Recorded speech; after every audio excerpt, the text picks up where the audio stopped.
और जिन लोगों ने यहाँ पर रखवाड़ी की जिनके पास टेंडर है उन लोगों का है ये ट्रैक्टर। जो ये प्राइवेट है सदागढ़ का मियाँ शेखी खान है उसकी जुमारी है। जो भी हमारे को चोरी होती है, कोई पेड़ करता है, कोई गोदा चढ़ता है, कोई फसल नुकसान होता है, उसकी जुमारी है, शायद टोटल उसकी जुमारी है। ठीक है जी।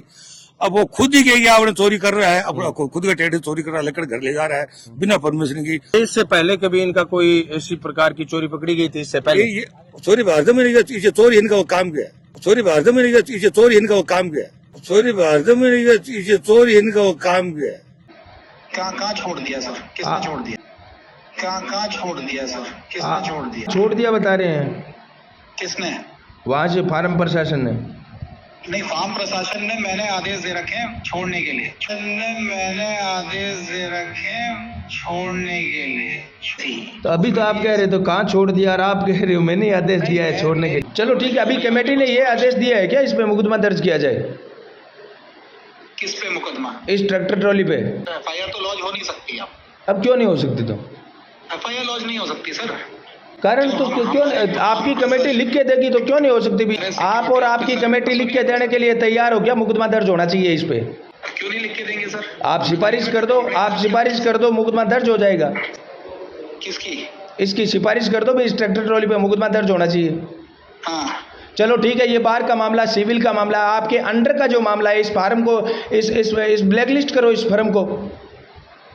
नहीं, मेरे को यार बॉस एक चीज तो ये नहीं समझ में आ रही, फार्म प्रशासन जो भी अपना निर्णय ले रहा है उसमें आप क्यों इंटरफेयर कर रहे हैं? सर मैं एक जागरूक नागरिक के हैसियत से इंटरफेयर कर रहा हूँ। जागरूक नागरिक? ये तो जागरूक नागरिक फार्म पे तो चोरी ज्यादा जागरूक नागरिक तो फार्म पे चोरी कर रहे हैं। जागरूक नागरिक फार्म पे तो चोरी ज्यादा जागरूक नागरिक तो फार्म पे चोरी कर रहे हैं। 90% भाई साहब आप क्या सर्विस कर रहे हो? तो आप किस चीज की सर्विस कर रहे हो ये बताओ ना। फिर सैलरी आप उठा रहे हो, क्यों हो रही है चोरी? क्यों हो रही है? आप आम नागरिकों को दोष दे रहे हो क्या? ये एक डायरेक्टर की भाषा है क्या? ये जिम्मेदार पद पर बैठे हो आप कितने बड़े जिम्मेदार पद पे बैठे हो? तो सुना साथियों, एशिया के सबसे बड़े कृषि फार्म की आज दयनीय हालत क्यों है। इस पूरे एग्रीकल्चर फार्म के अंदर जो डायरेक्टर हैं चंचल शाह, उनकी भाषा देखिए, उनकी जिम्मेदारी देखिए और उनकी बात करने की शैली देखिए। यह बताता है कि चंचल शाह लंबे टाइम से यहां पर क्यों काबिज है, क्यों एजीओ के बाद में साठगांठ करके ये सीएमडी गौड़ से, तत्कालीन सीएमडी थे गौड़ साहब, और तब से लेकर अब तक चाहे छोटे मोटे चोरी के मामले हो, पेड़ों के मामले हो, बीज चोरी के मामले हो, 40 लाख की बीज चोरी का मामला आप जानकर हैरान रह जाएंगे। क्यों एग्रीकल्चर फार्म घाटे में जा रहा है जब उसके पास संसाधन है, सरकारी कर्मचारी है जो 1.5 लाख रुपए, लाख रुपए महीने के उठाने वाले लोग हैं, ध्यान रखने वाले, उनके पास मशीनरी है, टेक्नोलॉजी है, इतनी हाई फाई टेक्नोलॉजी आप जानकर हैरान रह जाएंगे। पियोन से सिंचाई होती है, एक साथ 2-2, 3-3 मरबों के अंदर सिंचाई हो जाती है। तो बताइए उसके बावजूद ये फार्म घाटे में क्यों चल रहा है? उसका सबसे बड़ा कारण है चंचल शाह जैसे लोग। एक तो चोरी, ऊपर से सीना चोरी।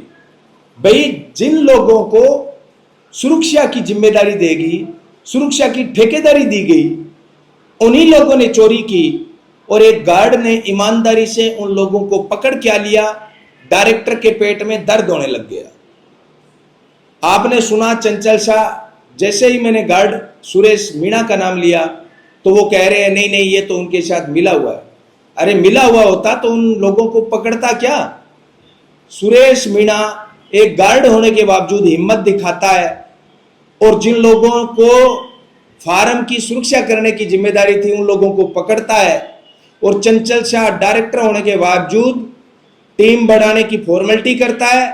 सिविल पुलिस जाती है तब उनको कहता है आपका काम नहीं है, और उसके बाद में कमेटी गठन करने का नाटक करके आज ट्रैक्टर को छोड़ देता है।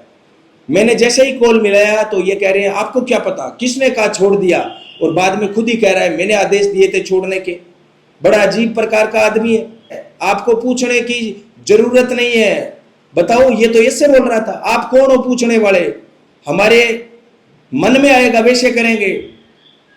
आपकी कोई जिम्मेदारी नहीं बढ़ती कि आप हमें आदेश दें, नहीं, हमारी जिम्मेदारी नहीं बढ़ती कि आपको आदेश दें। लेकिन एक जागरूक नागरिक होने के नाते हमारी जिम्मेदारी बनती है कि हम आपसे सवाल पूछें, और जब सवाल खरे पूछे गए, सवाल सच्चे पूछे गए, सवाल सीधे और स्पष्ट पूछे गए, तब आपकी असलियत सामने आ गई। यहां सूरतगढ़ कृषि फार्म के अंदर जो डायरेक्टर चंचल शाह है, जिसकी बातचीत आपने सुनी, एक नंबर का भ्रष्ट आदमी है, हिसाब किताब किसी को देता नहीं है, पत्रकारों को बाइट नहीं देता है, नीचे जो ईमानदारी से काम करने वाले गार्ड है उनको प्रताड़ित करता है, विजिलेंस के ऑफिसर से सांठ-गांठ करके शिकायत करने वाले लोगों की पहचान सार्वजनिक करता है, उनको प्रताड़ित करता है। अब बहुत हो गया। मैं स्टेट कृषि फार्म के सीएमडी मैडम से इतना ही कहना चाहता हूं, चंचल शाह की यह हरकत आपके सामने है, इस आदमी को बर्खास्त किया जाए तुरंत प्रभाव से, और आज तक इसने जितने भी घोटाले किए हैं उनके राजकोष की इससे रिकवरी की जाए, ताकि भविष्य के अंदर इस स्टेट फार्म के अंदर कोई चोरी करने से पहले 100 बार सोचे। मैंने बड़ी अदब के साथ चंचल शाह से सिर्फ इतना पूछा कि जिन लोगों पर सिक्योरिटी का टेंडर की जिम्मेदारी थी, उन लोगों को आपके गार्ड ने पेड़ काटते हुए देखा, ट्रैक्टर सहित पकड़ा, और आप उनको छोड़ रहे हो। तिलमिला गए, लेकिन तिलमिलाने से काम नहीं चलेगा। आपका पाला हरि बेनीवाल से पड़ा नहीं था साहब। इसमें आपकी गलती मान लो या आपकी खुश नसीबी मान लो, आज तक आपका हमसे पाला नहीं पड़ा था। अब ऐसा है, 100 सुनार की तो एक लोहार की, आज तक आपने लूटा है। अब आपको सही जगह दिखाएंगे जहां पर आपको रहना चाहिए। आप स्टेट फार्म में डायरेक्टर के पद पर नहीं, स्टेट फार्म की ओपन जेल के अंदर रहने चाहिए। इस प्रकार की हरकत की है आपने 40 लाख के बीज को बेचा, खा गए। आपने यहां पर चोरों के साथ मिलकर सिक्योरिटी का टेंडर दिया, जो 80 लाख का टेंडर था वो 40 लाख में दिया, ऊपर से वो खा गए। अवैध निराई गुड़ाई के अंदर आपने पता नहीं कितने घोटाले किए हैं, सबको एक एक करके बेनकाब करेंगे। और उच्चाधिकारियों से मेरा इतना ही अनुरोध है, क्योंकि ये सेंटर सरकार का मामला है, जल्दी से जल्दी स्टेट फार्म जो है, सूरतगढ़ स्टेट फार्म, यहां पर एक जांच भेजी जाए, सीबीआई से जांच करवाई जाए तो और भी अच्छा है। और इस प्रकार के अधिकारियों पर प्रवर्तन निदेशालय के अगर छापे मारे जाएं तो करोड़ों की अघोषित आय इनके ऊपर मिल सकती है। आयकर विभाग भी ध्यान दे। आपको लगता है कि इस वीडियो के अंदर मैंने किसी भ्रष्टाचारी को बेनकाब किया है, तो इस वीडियो को 5 से 7 दोस्तों को शेयर करके हमारी डिजिटल आवाज को मजबूती प्रदान करें। आपका भाई हरि बेनीवाल, धन्यवाद। जय किसान।